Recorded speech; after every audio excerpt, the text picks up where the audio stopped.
Warm greetings from the High 10. It is Everyday Shenanigans on this late evening, almost midnight, June 1st, 2020.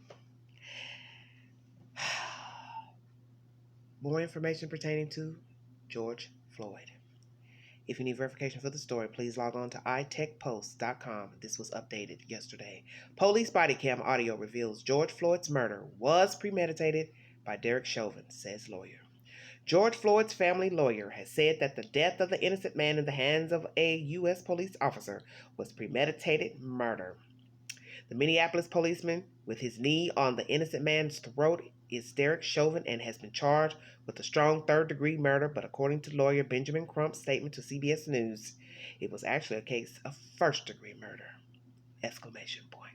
The lawyer said that he thought there was absolute intent to kill George Floyd due to the police officer pressing on his neck for almost 9 minutes, even while the man was begging and pleading just for him to breathe. In an interview with CBS, lawyer Benjamin Crump said that since the audio from the police body cam has become heard, it is clear that this is now evidence of first-degree murder. In the audio, one officer says that George Floyd does not have a pulse and that maybe they should turn him on his side. But shockingly, Derek Chauvin actually says, no, we're going to keep him in this position. The lawyer noted this as a form of intent. Accompanying this is the fact that Minneapolis police officer Derek Chauvin also kept his knee on the poor man's neck for almost 3 whole minutes, even after the man was already unconscious and was in no way resisting arrest. The lawyer also revealed that Derek Chauvin was also an off-duty police officer at a place where George Floyd worked as a security guard, which meant that they had to overlap. Amen. This information was notified by the owner of the club itself. From protests to riots to looting, the whole situation has flipped upside down, with looters no longer discerning which is an expression of justice and which is anarchy. Several black-owned businesses have also been affected by the looting, with the owners crying out saying that is no longer a march for Black Lives Matter. Hashtag Black Lives Matter. Excuse me. The situation has gotten unsafe for children to walk on the street, and even the National Guard has been deployed to take care of the situation, which is getting out of hand. Even businesses that have no affiliation with anything that is happening, like Amazon, Target, and even Apple, have been victims of the looters. A video recently uploaded to Twitter shows young people destroying several police cars and also looting at least one store. There have been reports of extreme violence in West Philadelphia, according to the Philadelphia Inquirer. The report also said that some police cars were even set ablaze in outrage. And there's also a said video in this article.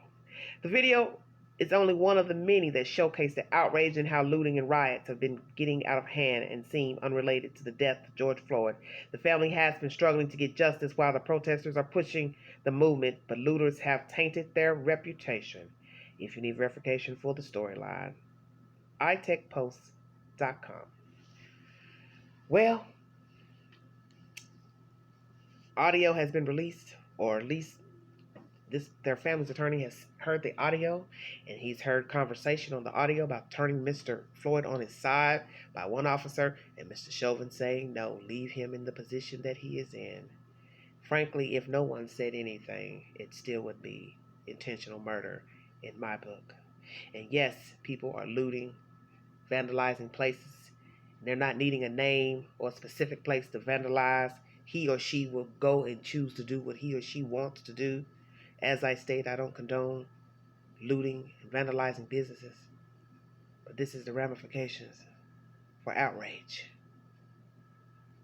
for injustices done to African American people. And these said people want to do this to show you that they are fed up.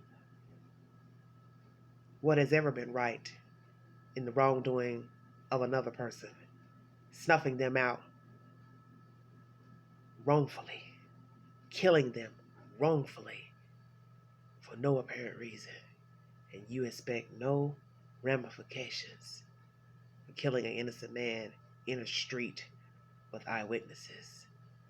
You expected no one to say nothing about witnessing the death of a black man by a cop. You expected no one to utter a word, to scream, holler, cry, moan, stomp, break out a window. Come on now. You can't be that blind. Whether you consider it wrong or not, you could not have expected people to not react and act a damn fool. This time, people said no more. That is the spoken word. Prayers to the Floyd family. Bringing you back-to-back videos pertaining to the death of George Floyd. Seeking justice for George Floyd. Amen. Thanks for joining me. This is Everyday Shenanigans. Good night.